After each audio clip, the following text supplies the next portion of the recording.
Yun yung bullet train guys. Kyoto Station Train. Dito sa Japan.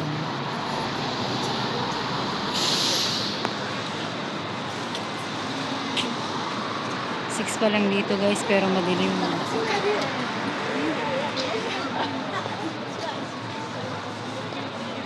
Lumipat kami sa ibang lugar sa Kyoto, Osaka.